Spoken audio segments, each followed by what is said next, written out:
नमस्कार। कक्षा 8वीं के गणित विषय के 7वें पाठ विचरण को लेकर प्रस्तुत हैं। आज हम विचरण और उससे संबंधित पहले विचरण के बारे में समझेंगे, उसके बाद विचरण से संबंधित प्रश्नों को हल करेंगे। जैसे यहाँ के उदाहरण दिया गया है कि 1 दर्जन कापियों का मूल्य 240 रुपये हो तो 3 कापियों का मूल्य कितना होगा, 9 कापियों का मूल्य कितना होगा, 24 कापियों का मूल्य कितना होगा और 50 कापियों का मूल्य कितना होगा। इसे ज्ञात करने के लिए सारणी पूर्ण कीजिए। जैसे यहाँ 12 कापियों का मूल्य है 240 रुपया, यानी कापियाँ जब बढ़ रही हैं तो वहाँ उसका मूल्य भी बढ़ रहा है और कापियों की संख्या कम हो रही तो उसका मूल्य भी कम हो रहा है। फिर यहाँ 3 था तो 3 से ये ज़्यादा हुआ, 9 हुआ तो 9 से यहाँ पे ज़्यादा है, मूल्य भी ज़्यादा हुआ। यानी वस्तु के एक पद के बढ़ने से दूसरा पद भी बढ़ता है तो वहाँ प्रत्यक्ष विचरण होता है, उसे प्रत्यक्ष विचरण कहा जाता है।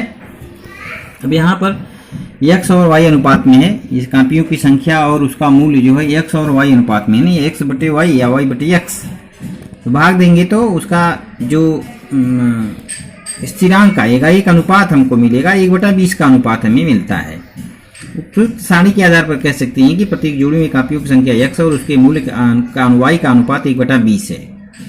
यह स्थिर है, कापियों की संख्या तथा उसका मूल्य समान अनुपात में है। ऐसे उदाहरण में से एक संख्या के बढ़ने पर दूसरी संख्या उसी अनुपात में बढ़ती है। तो यह हो गया प्रत्यक्ष विचरण, डायरेक्ट वेरिएशन।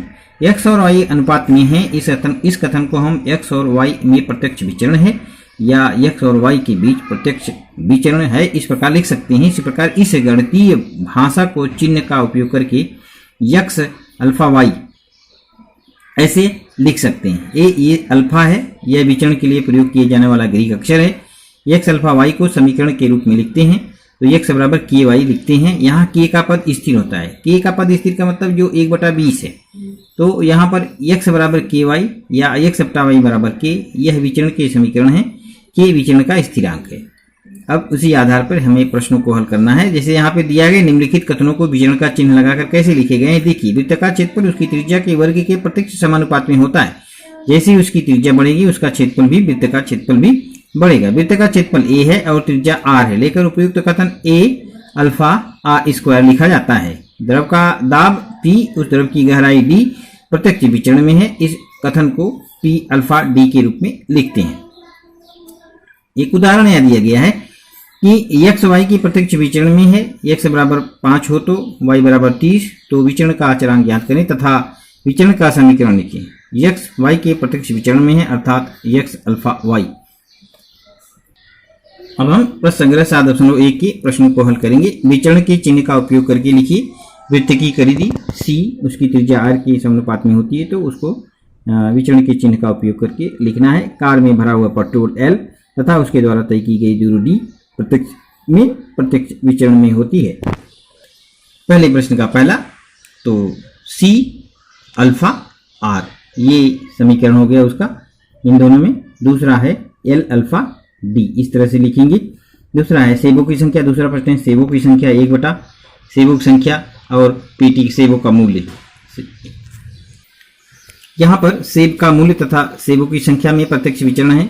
इस आधार पर निम्नलिखित सारणी पूर्ण कीजिए। सेबों की संख्या 1 तो उसका मूल्य 8, 4 हो गया तो उसका मूल्य भी 4 गुना। उसी प्रकार से यहाँ पर वो उसके जो अनुपात है उसका वो 1/8 का अनुपात है सेबों की संख्या और उसके मूल्य में करेंगे। अब हम इसको हल करेंगे। सेबों की संख्या यहाँ पे दी गई है, सेबों के और उसमें जो अनुपात है x अल्फा y दिया गया है, ये x है ये y है। x बराबर k y, के स्थिरांक है, x बराबर 1 और y बराबर 8 यहाँ दिया गया है। k बराबर 1/8 तो कितना हो गया, k बराबर 1/8। जब x बराबर पता नहीं है तो y बराबर 56 है। यहाँ पे x हमको नहीं पता है, y 56 है तो x बराबर कितना होगा, तो x बराबर k और y, तो k y तो x बराबर 1/8 गुणे 56।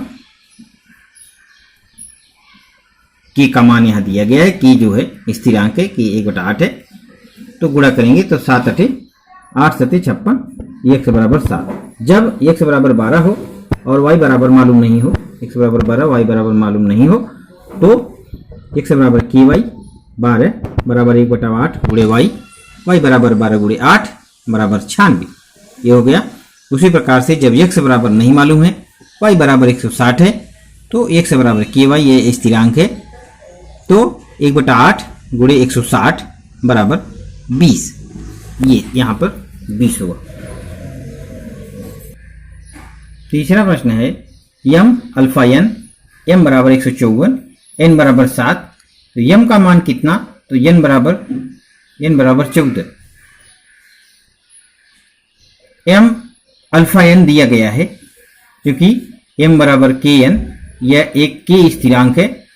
154 बराबर k गुणे 14, 154 बराबर k गुणे 7, k बराबर 154/14, तो यहाँ k बराबर हो गया 22। जब m बराबर मालूम नहीं, n बराबर 14, m बराबर के एन, m बराबर 22 गुणे 14, तो m बराबर 308। चौथा है m और n इसका अनुपात दिया गया है 3/12, 5/20, 6.5 यहाँ मालूम नहीं, यहाँ 28 है, इसका मालूम करना है, 1.5 है तो इसका मालूम। n अल्फा n दिया गया है, n और n दिया गया है, n बराबर के एम, के एक स्थिरांक है, 12 क्या n है, n यानी 12 है, k स्थिरांक है, k यहाँ पे 3 है, k गुणे 3 तो 3k, तो k बराबर 12/3 यानी k बराबर 4। जब m बराबर 6/5 दिया हो ये, तो n बराबर क्या, n का मान मालूम नहीं है, n बराबर के एम बराबर n बराबर 4 गुणे 6.5, n बराबर तो 26। जब m बराबर मालूम नहीं हो, m का मान मालूम नहीं है, तो n बराबर 28 हो, n बराबर के एम, यह स्थिरांक है, k एक स्थिरांक है, 28 दिया हुआ है n का मान 28 दिया है, और 4 है k का मान 4 दिया हुआ है, यह स्थिरांक है, 4 गुणे m, तो m बराबर कितना 28/4, तो m बराबर 7। जब m बराबर 1.5, n का मान मालूम नहीं है, n बराबर k गुणे m, n बराबर 4 गुणे 1.5 बराबर 5, इसका मान 5 हो गया। पांचवा प्रश्न है y अल्फा कड़ी में x बराबर 16, y बराबर 24, ये दिया गया है।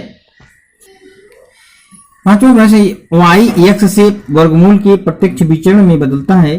जब x बराबर 16 तब y बराबर 24, तो विचरण का अचरांक ज्ञात कीजिए तथा विचरण का समीकरण ज्ञात कीजिए।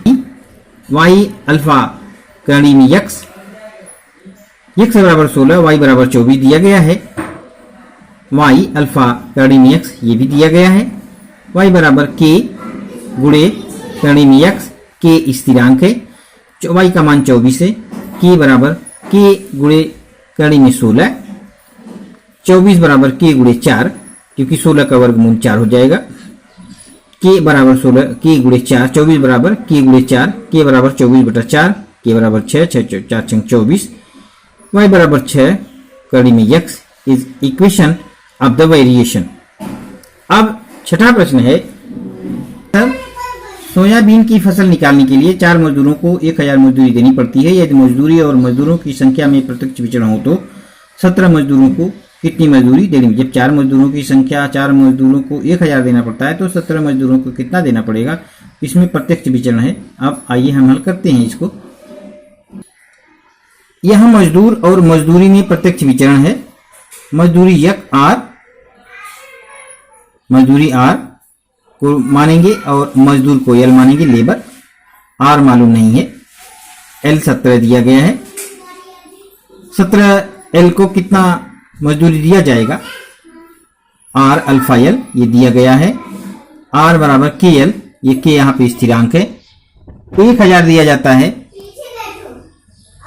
4 को, कि जब 4 है तो के बराबर 1000/4, यानी के का मान जो हो गया ये स्थिरांक है, यानी एक मजदूर की मजदूरी के बराबर 250 रुपए है। आर का मान मालूम करेंगे, आर बराबर के गुणे एल, आर बराबर 250 गुणे 17 मजदूरों की मजदूरी 250 गुणे 17, तो आर बराबर उसकी मजदूरी हो गई 4250। यह है the remuneration of 17 labours is ₹4250, यानी 17 मजदूरों की मजदूरी 4,250 रुपए। और इस प्रश्न संग्रह का हमारे सभी सवाल समाप्त होते हैं, सभी प्रश्न हल हो जाते हैं। धन्यवाद।